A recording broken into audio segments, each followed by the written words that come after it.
Welcome to the Scalable Real Estate Investing Podcast, where we discuss the most scalable strategies, tools, and approaches to successfully invest in real estate. Learn how to make the most impact of your time, automate your real estate investing business, find off-market deals with minimum time invested, and leverage your capital to create as many income streams as possible so that you can achieve true financial independence. Thank you for tuning in. I'm your host, Mason Clement. Hi, Scalable Investors. Before we get into today's episode, I'd like to tell you about a group that I'm a part of called HiveMind. If you're serious about taking the next step in your real estate investing career, then this is definitely a group that you need to join. Some of our members are making $90,000 or more per month and as much as $300,000 on just one deal. And at the same time, you don't have to spend thousands of dollars like you typically would joining other mastermind groups. This is only $99 per month. And when you join, you'll gain access to a robust integrated CRM software that allows you to track your leads, run automated triggers, and ultimately scale your marketing efforts. So the difference here is that you're not left high and dry, but gain access to a support network that allows you to use that tool and learn from other more experienced real estate investors. So to learn more, go to scalablerei.com/HiveMind. That's HIVEMIND. Thanks a lot. Let's get into the episode. Hi, Scalable Investors. Thanks for tuning in to another episode of Scalable Real Estate Investing. I'm your host, Mason Clement, and today we have Gus Munoz, who is a former Microsoft senior engineer who turned to real estate over 10 years ago, and now he runs one of the largest inside sales agent teams in North America for real estate investors. He has 65 agents. They make over 50,000 outbound calls per day and scheduled over 100 appointments per day. So I think this seems like a really powerful engine that you could use in your business. So excited to have him on the show. Gus, what's going on? How are you doing? Hey there, Mason. Glad to be here, man. I love the show, love the different kind of folks you have on here. So really excited to help you guys out. Perfect. So why don't you just tell us a little bit about your background, how you went from Microsoft to eventually starting this company? Yeah, so I mean, that's kind of a funny story. You know, I'm born and raised in Mexico, went to school in Mexico, and I got recruited out of there for Microsoft. You know, it was like a big deal. It was, you know, for me, it was going to the U.S. I grew up on the border with the U.S. my whole life. I always wanted to live there, you know, permanently, work there. And I became like a minor celebrity in my like hometown, right? Because I was, you know, I went to Microsoft and got the career and everything. Once that kind of wore off though, right? I kind of realized that, I could do the job, I was okay at it. I wasn't terrible at it. I was actually pretty decent at it, but I wasn't great at it. It's kind of what I realized after being there for a couple of years. But I said, you know what, I'm gonna power through, right? My parents were ecstatic, right? They were super happy. We got the big corporate job in the US, and it was awesome. But it kind of ended up weighing on me, right? So you know what, this is I'm kind of bound for other things, and the person that was the catalyst for me was my wife. She's also from Mexico, joined me in Seattle when I was living there, and as soon as she was able to work in the U.S., she got her work authorization. She became a real estate agent, and she's also an engineer. I'm an engineer by training. She was also an engineer. She's like, I'm going into real estate, and I'm going, what? Okay, well that's interesting. And she did it, and she got licensed in 2008, by the way, 2008, which, the world was ending, right? Worst market ever, collapse, everything. And she was the rookie of the year for her brokerage.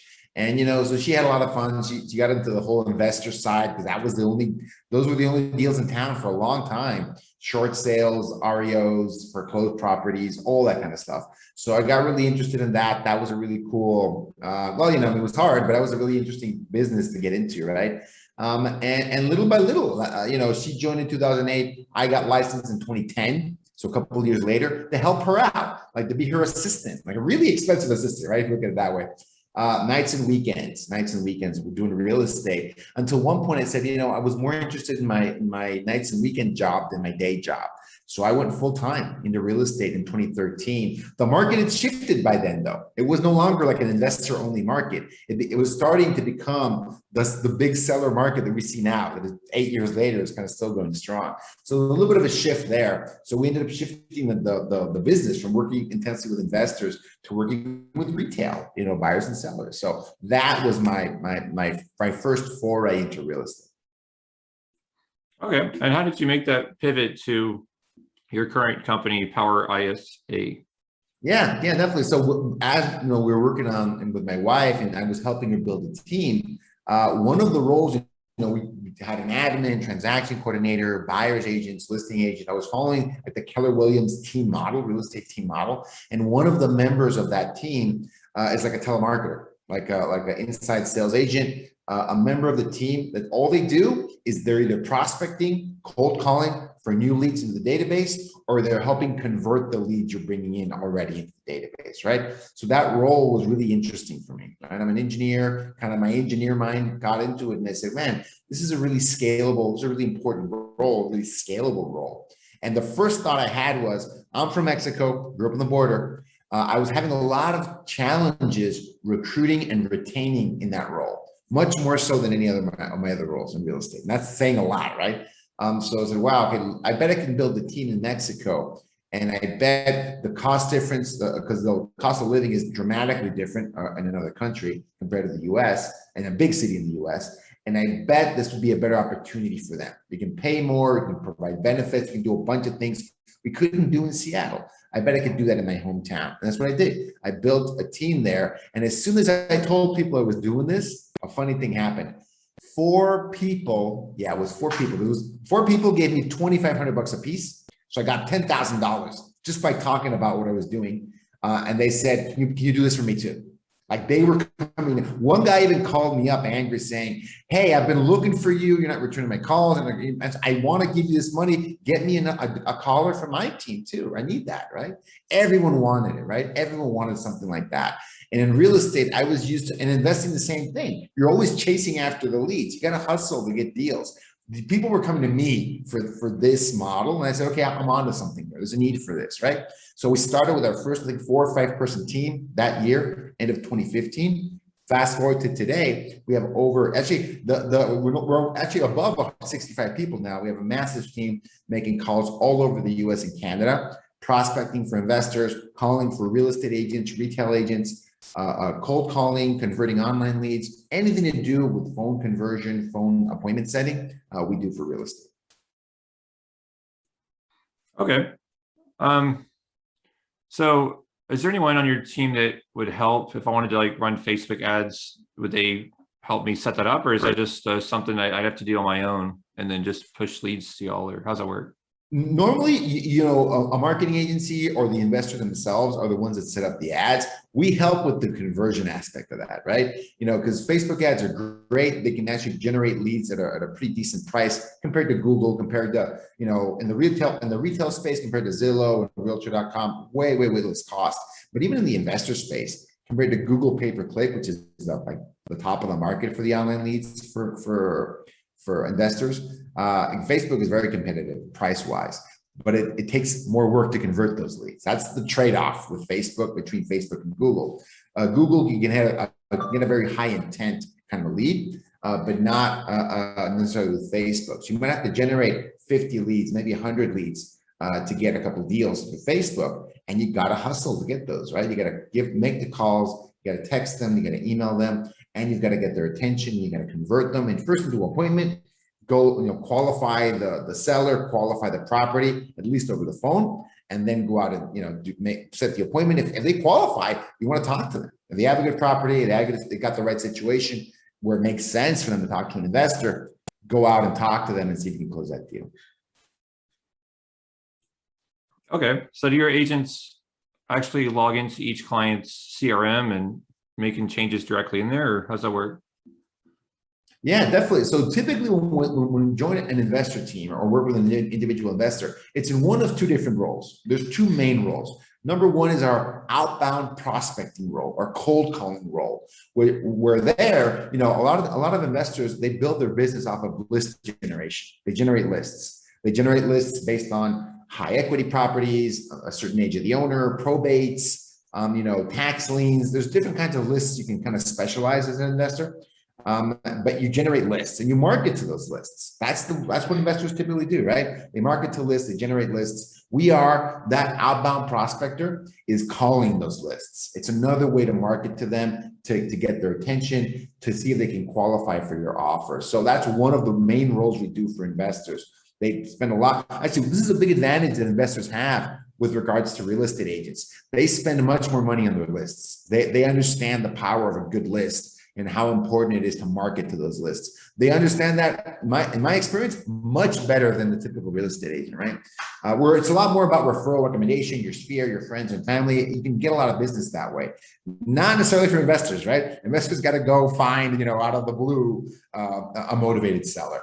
So these lists is the main way a lot of investors work, and we help them call it. That's one role. The other role that we do, so typically once investors have deal flow and they've worked those lists and know how to get deals out of that, they expand into other sources of business. And one of the main ones is online, right? They're paying for those Google ads, they're paying for those Facebook ads.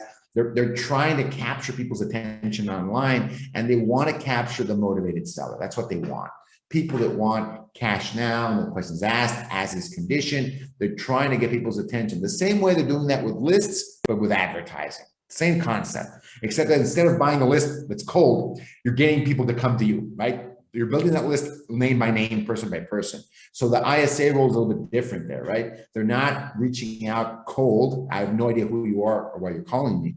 They're calling out because that person came to you inquiring. Hey, how much can I get for my property? Hey, do I qualify for your offer? And they start a conversation that way. So that's the best way to talk to people, right? When they're coming to you. The cost difference is not small. Generating a list of 100, 200, 300 potential high equity sellers can be, 50 bucks out of the title. And maybe you want to max those to phone numbers, 60 bucks, right? For 500 numbers. To generate 500 leads from Google or even Facebook, is probably going to be $1,500 on the low end. Or sorry, let me take that back. 500 leads at 30 bucks a lead. No, sorry, $15,000 on the low end. 500 motivated sellers, inbound motivated sellers, $15,000 versus $500, right? It's a big cost difference. Everyone loves to talk to motivated sellers when they're coming to you. It's the most expensive lead to generate in real estate. So those are the two main roles that we provide, and we help people solve those two different problems. Okay, that's pretty helpful. Oh yeah. Also, do they send out SMS campaigns through CRM? Absolutely. Okay. Yeah, so I would say when we're marketing, when the investor is marketing to either the list or their inbound lead list, all of those things. I think I've seen campaigns that do cold calling, SMS drops, ring list, voicemail drops, and the ISA, because those are automated, right? So they usually either start the automation, manage the automation, and they're just waiting for those replies. Because when you have an inbound, like someone coming in and reaching out to you, responding, making contact, giving you a positive reply, it's all about speed to response.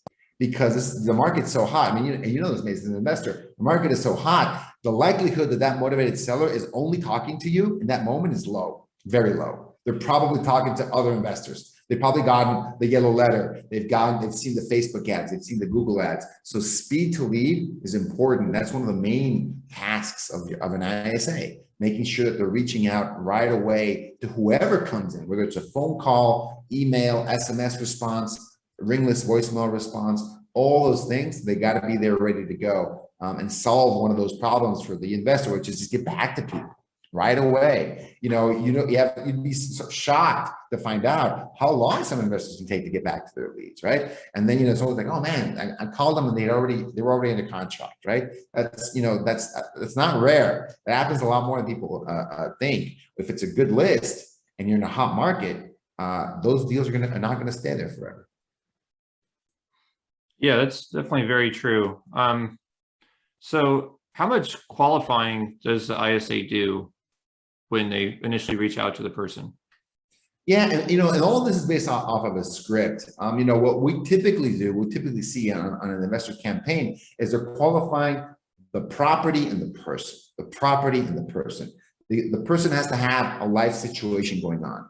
They've got to, I need to relocate right away, and I want to see what your offer is, because I don't have the ability to list this home or make the repairs to list it, right? So I need cash fast.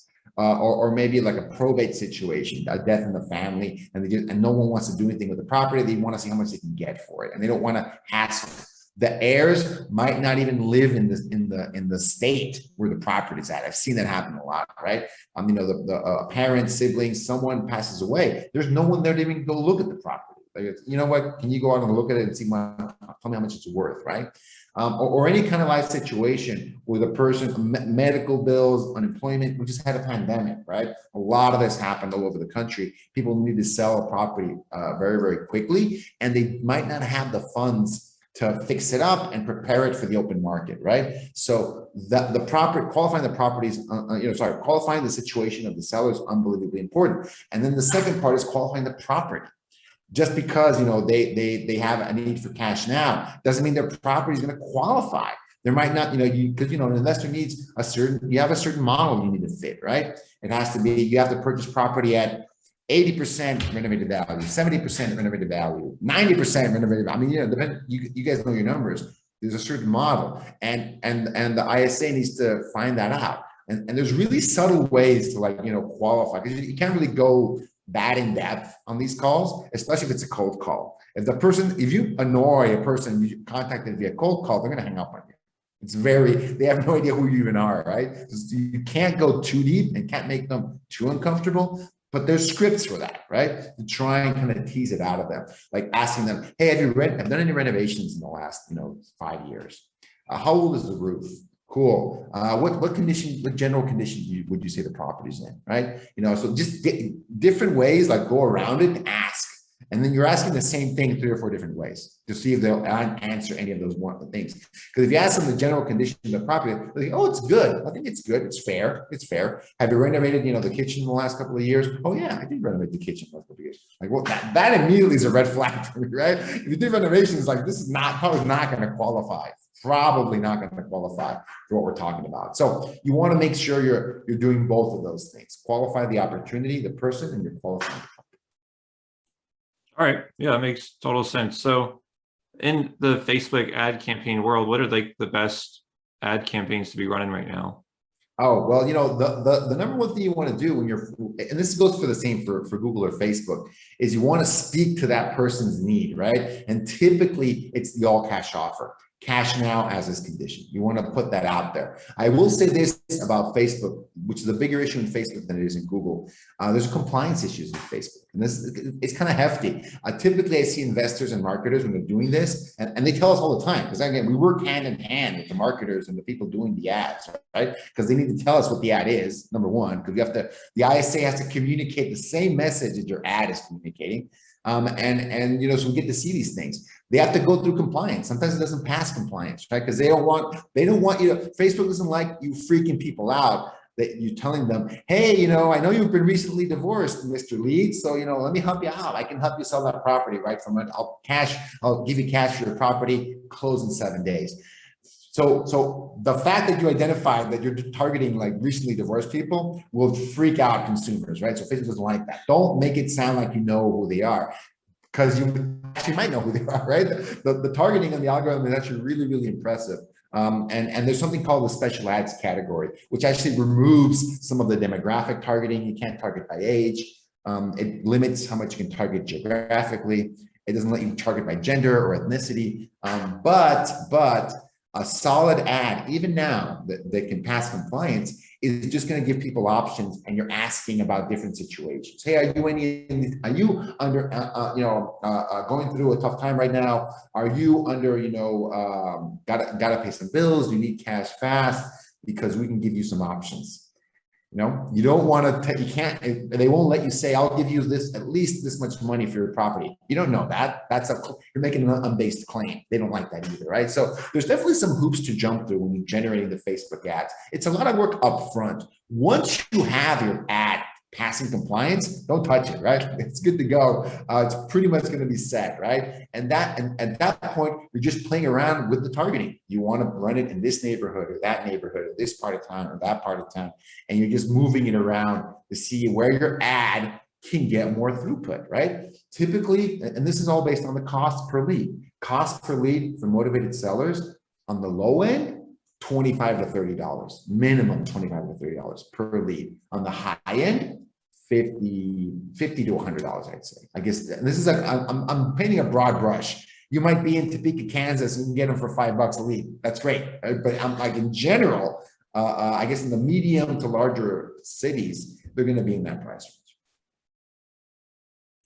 range. Okay, that makes sense. I mean, sometimes I'm sending out mailers and I might get 2 deals out of it, but I spent like $1,000 or $2,000. So I mean, it all depends on how you look at it. It's all about the cost per acquisition, right? The cost of acquisition. If you're acquiring deals at $1,000 a deal, that's not bad. Again, you know, well, it depends if you're wholesaling versus you're flipping, or but you know, even if you're wholesaling that deal for $5,000, right?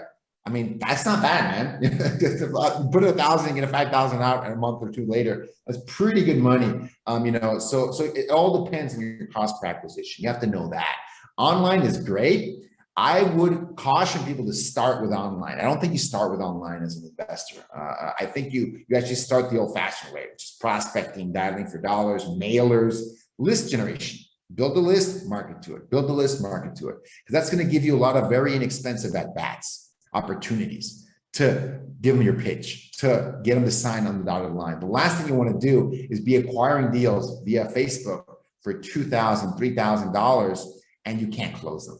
You're going to be out of business very quickly, right? So that's my recommendation. Start the tried and true way and build up to have the budget to be able to acquire deals at $3,000, $4,000, $5,000. So I have clients that started wholesaling. This one client out of Austin, one of the hottest markets in the US, Austin, Texas, started wholesaling almost a year ago in the last December. By April, he was doing new construction flips, not just flips, new construction flips, tear downs, new construction.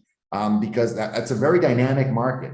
And the only way he could actually acquire deals was buying a 2-bedroom, 1-bath home and building 2 homes in the same lot, right? Because otherwise he's never going to compete with the retail buyers or other investors, to be honest. So he was able to acquire deals for more, right? He could almost pay market value for a property because he was just planning to get so much more out of it by changing the zoning, you know, getting the multiple property permit, which is very easy in Texas, it turns out, and putting 2 properties in the same lot. So a $300,000 deal to acquire, he was going to exit it, that deal, in that example. I think he was going to exit it with at least 200,000 in upside, right?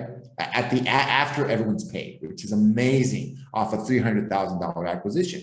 That he got that deal by having his ISA call his lists. That was essentially it. But he had a better offer. He had a better offer than the marketplace, right? So, you know, it's all about, you know, tweaking those things and making sure that those things can make sense. And it starts with cost per acquisition and how much you can, cost per acquisition and how much can you pay for the deal compared to other investors. I think both those things are important. Okay, got it. And I know that in your initial communications, you mentioned there's like 3 steps that you could take to increase those conversion rates from the online leads. What are those steps? Oh yeah, definitely. So yeah, and I love that, right? That's anyone can apply these steps. You don't have to have a calling team or telemarketing team. You are the telemarketer. When you're an agent or an individual investor, you are the telemarketer, right? So number 1 is understand speed to lead, the importance of that, right?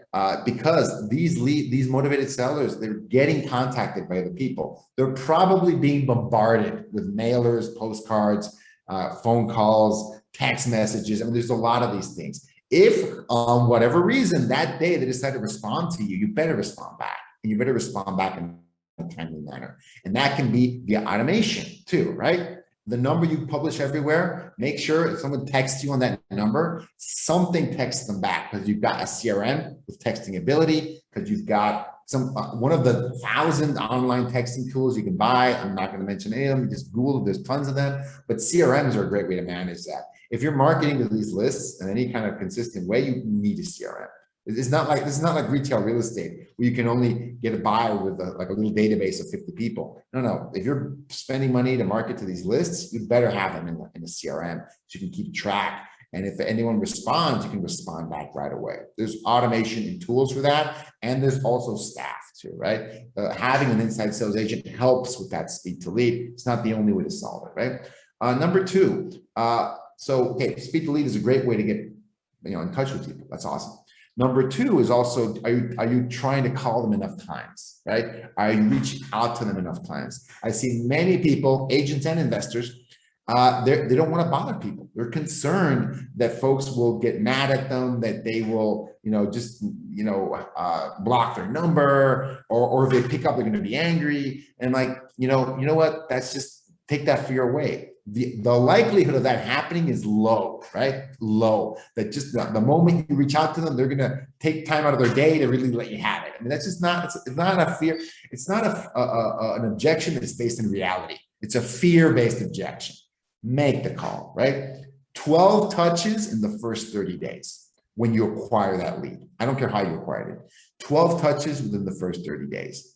Especially if this is an online lead. This is extreme in the Facebook and Google example. You really need to hit those hard. If it's a cold list, you don't have, that doesn't apply. You don't need 12 touch. You don't have to call a lead 12 times in 30 days if it's cold. If they're coming to you, at least 12 touches in the first 30 days to increase the likelihood of you getting into contact with them. From leads coming from Facebook, we measured this really, really closely. For leads coming in from Facebook, 12 touches in 30 days will get you in contact with about 50% of those leads, about 50%. And I think most people can put a system in place to do 12 touches. And those can be 50% phone calls, 50% text messages, half and half. It doesn't all have to be phone calls, but it has to be in that order of work, right? That's the amount of time you need to get a chance to talk to 50%.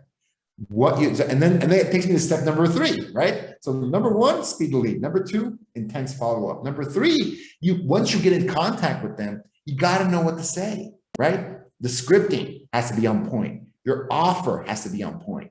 You have to understand how to entice them to meet with you, right? What are you going to say when that person responds? Yeah, so what kind of an offer can you give me on that property? They're going to try and get it over the phone. They're going to try and get it over text message. How much can they get for my home? What's my address? How much? What's your offer?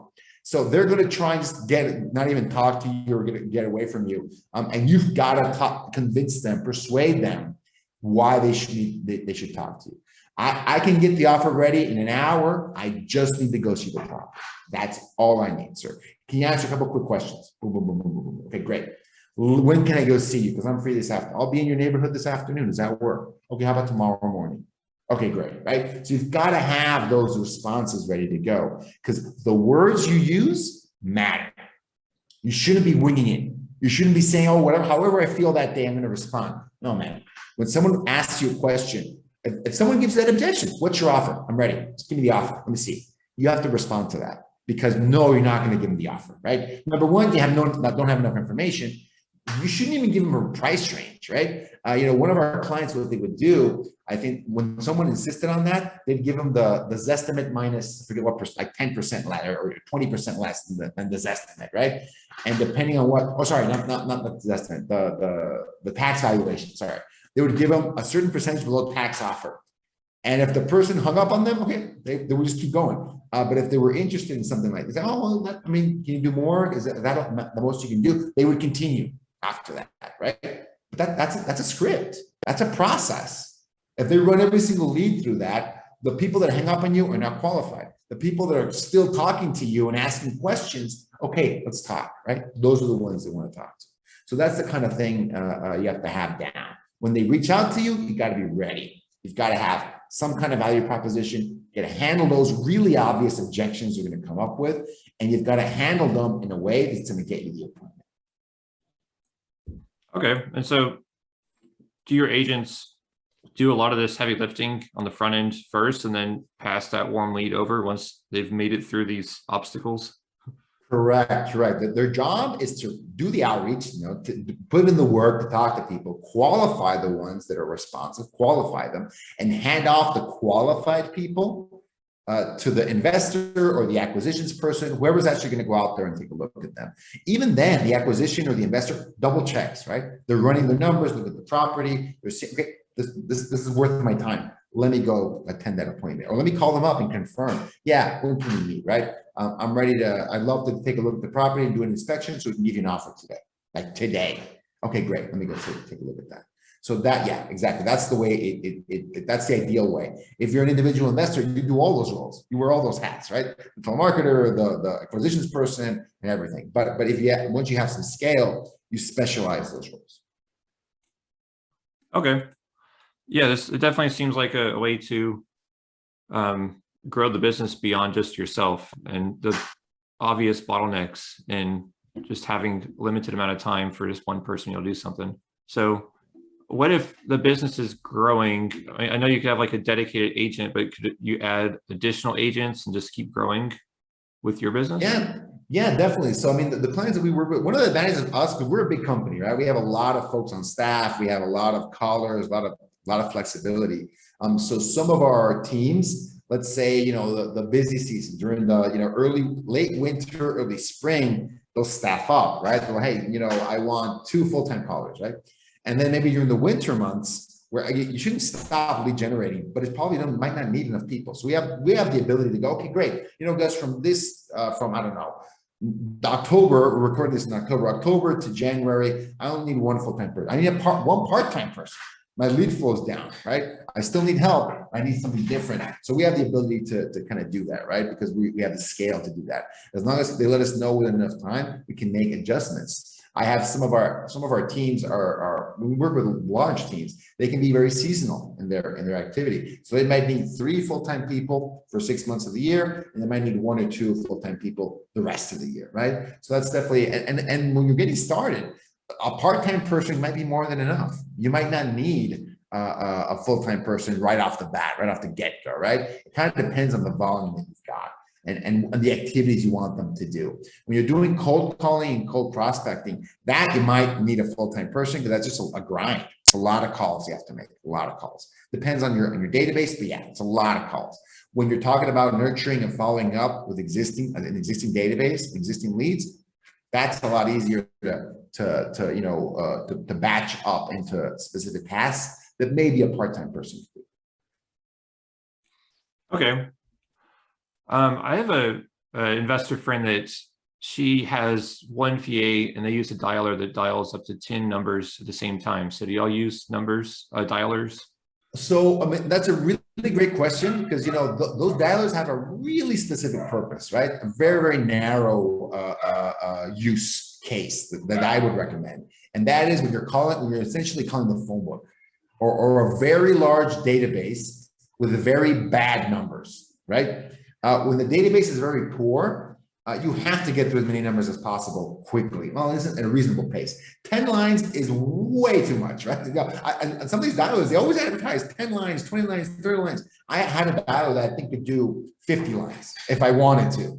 There was no use case for that, right? It's too many. It's like way, way, way too much. Usually, like you 3 to 6 lines is probably productive because of 2 things. One, you're going to miss people. You're going to drop calls, right? And there's compliance issues with that, right? So I'm not a lawyer, so I'll leave that up to you. If you're dropping a lot of calls, you can get in trouble. That's like a main thing. So having 10, 20, 30 lines is kind of, you can have them. They're not very useful, because the more calls you drop, those are leads they're not going to pick up again. They might not even take that call again, because the consumer is used to getting like, hey, they get a call and it's like, hello, and then no one picks up. Oh, it's worse actually. They think it's a robocall.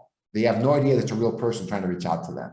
So they might get super upset about that, right? So when we're talking about investors, unless you have a database that's massive and very poor quality, I wouldn't even recommend you do automatic dialing at all. You actually want to do single line dialing on these lists you've built, because usually you spend a lot of money on these lists. Some of these records can be 50 cents a record, $1 a record, $2 a record, right? You don't want to miss those calls. This is actually pretty expensive lists to build. So, and another function of them being expensive lists, is they're not going to be 100,000 numbers. They're just not. They're going to be 500 numbers. They're going to be 100 numbers, right? So those lists, the ones that are smaller, there's no reason to automatic dial those. The automatic dialers come in when you're doing like blanket prospecting. I'm going to call every number, in a 5-mile radius. That's kind of where that scenario is. That's just not really an investor. In my opinion, that's not really an investor scenario. If investors are doing that, take all that money and buy a better list and call it one by one. Would be my recommendation. Okay. Yeah, that's interesting. I think it really just depends on the quality of the skip trace data, because I know my data is usually a 50-50 chance that it's a good number. That's a good percentage. That's not bad. If you're skip tracing it in records, if 50-50 the right person or 50-50 the number connects at all. What do you mean by that number? Yeah, well, both really. Oh, okay, yeah. So well, because if it's 50-50 connection, that's about average. You know, that there'll be solid numbers. 50-50 that it's going to be the right person will actually not be that bad. That's actually a pretty decent number. But 50% connection rate is a good rate. It's actually a pretty solid rate. If you're calling the phone book, a 10% connection rate is good because that's a garbage list. It's not a good list. 10% is good in the garbage list. Well, not garbage, but the wide, indiscriminate carpet bombing prospecting. That 10% is good. 50% connection rate is that's a higher quality list. You must have paid something better. You didn't pay, a quarter of a penny per record. You probably paid more per record. That's good. Yeah, I forget what it is. It's like $200 for 8,000 records or something like this. It's actually pretty cheap. Some guy on Fiverr, I've compared it because some people will charge like 10 cents per record, but his cost per record is actually a fraction of that. So I got you. Yeah, and it all depends. I mean, the cost per record, it's kind of like cost per lead, right? Or the cost per mailer, right? It's like, 5 cents a mailer. It's your cost per deal. What cost per deal are you shooting for? If you have a frame of reference, which is mailers, it's a great frame of reference. I can acquire, deals via mailer at $1,000 a deal, $2,000 a deal. Okay, how does cold calling these lists work, right? Because you've got to do the calls yourself or hire a caller, and then you've got to, what's the conversion rate on that? $200 for 8,000 is not bad. That's a pretty decent turnaround. And you can, and that's one. If you were spending $1,000 or $2,000 on numbers, that might be 20, 30,000 numbers, quickly, right? If you're generating them at that clip, or if you're prospecting multiple areas. A lot of investors do this. They'll target 2, 3, 4, 5, 6, cities, right? They're either, I don't know, they're out of state investors, or they live near like different cities that they want to target. If you start building up larger lists like that, then some of the automations, the automatic dialers can make more sense in those cases, more sense. But a lot of folks, I really caution the use of those dialers because, you get through a lot of numbers, but you don't want to get through a lot of numbers. You actually want to have a lot of conversations. That's the goal. yeah. Can you explain a little bit more about how these automatic dialers work? Because I know you said that sometimes you'll pick up and just not would be anyone there. Is that because it's like dialing, say, 6 numbers all at the same time? Exactly. That's exactly it. So some of the, and depending, again, automatic dialers, there's different types of them, right? There's like predictive dialers, and there's, the non-predictive dialers. So what the dialer tries to do is, dial like 6 or 7, 10 numbers at once and connect you with whoever picks up, right? There's some of the smarter dialers are just going to adapt to that. They're going to go, oh, no, I only need to dial 6 numbers because this is actually a pretty decent list. So I only have to dial 6. So I'm only going to ring 6 because one's going to pick up, right? They don't usually tend to use the 6. So they'll try to optimize to get you to talk to more people, because the dumb dialers will dial 10 lines because you said dial 10 lines. I'm going to dial 10 lines. And if 3 people pick up, you're only going to talk to one anyway. And you're going to hang up on the other 2. If you use a dialer like a Mojo dialer, we'll like play them a voicemail, like a recording, so that it's not like click and there's no noise. But again, you can try and redial those. It can work. It's not a great experience for the consumer. And if you do that in a poorly managed way, you can actually get into trouble. It's a compliance issue. Got it. Yeah, I know that whenever I receive calls, I just will block the number if there's no answer, or if I just. It's a really common scenario, and people are kind of worried. Hey, why am I not connecting to anybody? Because you dialed poorly, right? You've burned your number. So it's something you have to, and then you get into like rotate. Well, let me rotate the number. Well, you rotate numbers at once a month, and then once a week. And again, you're just burning through it faster. So my recommendation is dial slower. Dial slower. I think is my recommendation. Get either by getting a better list. Or by optimizing that time, right, for conversations. You want conversations. Actually, numbers dialed is a vanity metric. Not number of lines, concurrent lines dialed. It's a vanity metric. It's not really conducive to success. How many conversations can you have in an hour in a day? That's really it. Okay. So if I wanted to hire one of your agents, is there like an interview process I could go through to make sure they're a good fit with my team, or what's that process like? Oh, it's a really great question. So, typically, especially for the investors, we actually try to match them. For example, if you're doing like a cold calling, cold prospecting kind of a campaign, which we need a really specific skill set for that, we would actually tell you this is the person that can do cold calling or has cold calling experience. We recommend that person because that's hard to tell in an interview, for example, right? Is this person going to be good at cold calling? They can be really pleasant on the phone. They can sound great on the phone, but are they going to be able to sit in the chair for 4 hours or 8 hours a day and make cold calls all day? That's a really difficult skill to gauge without getting in the chair and seeing it. So in most situations, we actually just recommend the person that we see that can be the most successful. And there's some exceptions, of course, but that's like 90% of cases, right? We're going to come and say, hey, this person matches the skill set that you need. If it's more of an inbound lead source, leads are coming in and they're qualifying, responding, and nurturing in appointment setting, then they don't need to have that grit from the cold caller. It's more of a customer service, it's more of a being pleasant on the phone kind of situation, more of a customer support, a customer experience kind of thing, right? You want to be friendly, you want to be open, just be nice, and just make it easy for them, right? Cold caller, no. Cold caller has to be very persistent, and that doesn't take no for an answer, quite frankly, right? That's the role. So we try to, put the right person in that role. We recognize how hard it can be to make that call off of a short interview. Everyone that we hire goes through our training process, and they got to be on the phone. And actually, all of them start being cold callers, and then depending on the skill set, they start to specialize after that. But we start them cold calling, right? If you can't sit down and be on the phone for 8 hours, you can't work for us. You got to be able to get through that true cold call experience to go up to bigger and better things. Okay, and are most of the agents in the Philippines or elsewhere, or where are they usually?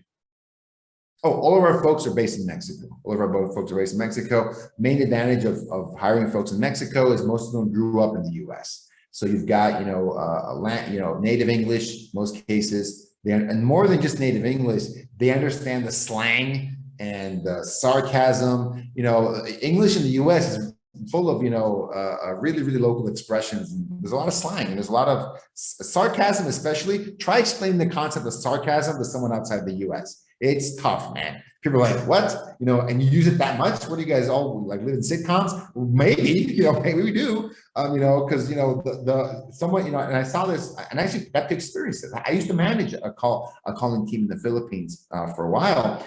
And, this would happen a lot where they would go, hey, sir, would you like to sell your home? I will for $1 million, right? And it was a very sarcastic kind of tone. And that ISA set $1 million listing appointment for the agent, right? Like, whoa, hold on. I mean, they said that, but they did not mean that in any way, shape, or form. That was the case, right? So there's little things like that. There's a challenge for folks that are outside the US, even if they're pretty good English speakers. It's hard to teach that. It's difficult to teach. So people that have lived, grew up, and been in the US, it's like they get it, right? They understand what it's like to communicate with folks there. They can do better banter. They can build rapport a little bit better, and all that stuff helps.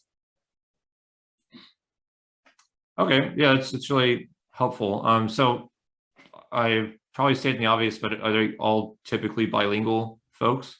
Yeah. 100% bilingual. So, if you're in an area that has a lot of bilingual population, and we're like a natural fit for that, right? Because they can switch between English and Spanish seamlessly. Okay, that's great. Yeah, I have one of my guys on my team is based in Venezuela, and it really helps to have that bilingual capability. Cool. Absolutely.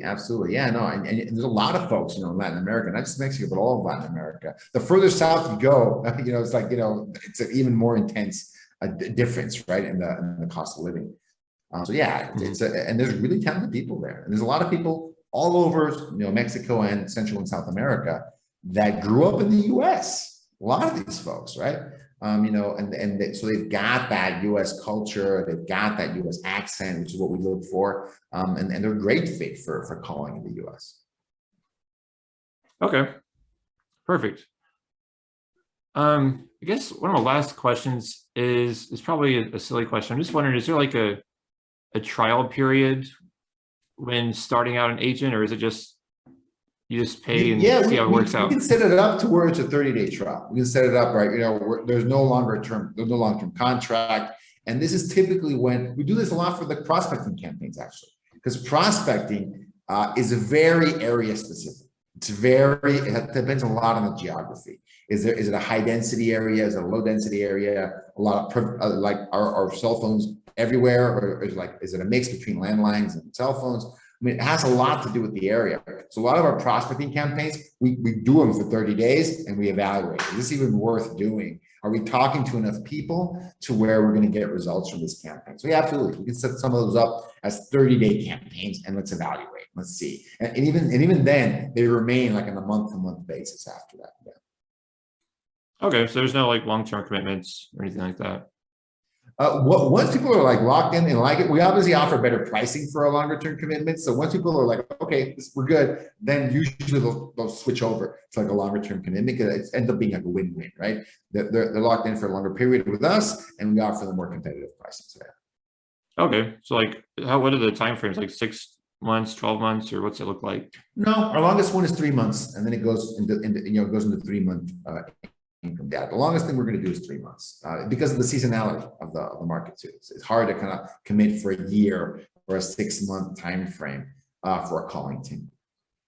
All right, I think that's very thoughtful, very cognizant of your clients' needs. So definitely appreciate that. Oh, I'm an investor myself, right? So I've done this job, a lot, and I built the company to accommodate real estate agents, loan officers, and investors, and the challenges that they have, right? So yeah, 100%.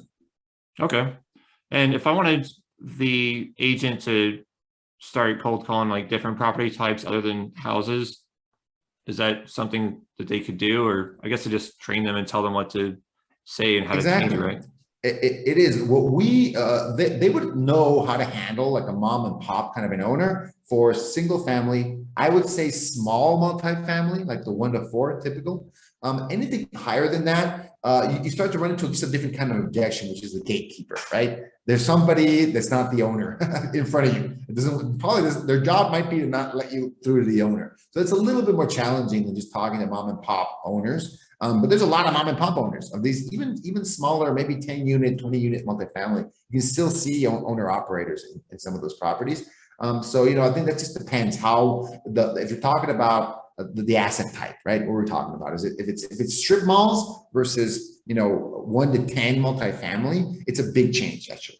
Strip malls are almost all like corporate. You're going to find very few like owner operators of strip malls, but multifamily, man, it's crazy how many owner operators are out there, even for I think small to even medium size multifamily. So yeah, I think it's going to depend on the type of assets, but it's just an adapt. You have to adapt the script. You have to adapt the script a little bit, add some additional objection handlers to make sure, specifically that gatekeeper scenario. That one's the one that trips people up. Like, man, I can't find the owner.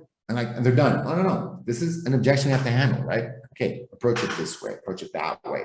Call outside of the 9 to 5, right? So there's no gatekeeper available. Maybe you'll actually get to talk to the owner in that situation. There's things we can do. That I would say that's the biggest issue outside of single family. All right, that's really helpful. That makes total sense. I think we've covered everything. Do you feel like is there anything else you wanted to hit on?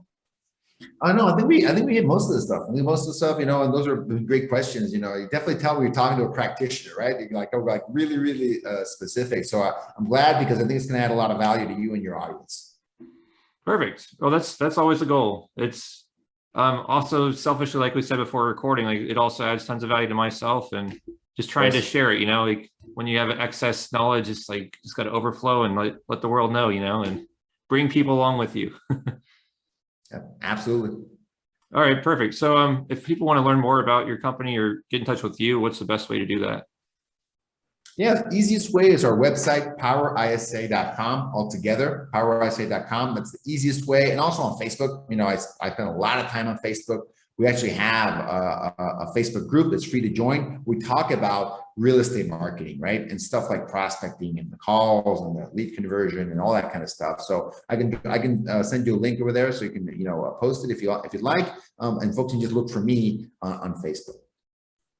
All right, that sounds good. Yeah, shoot me that link and I'll put it in the show notes so people can link to that. And we'll get started on connecting with you and your team.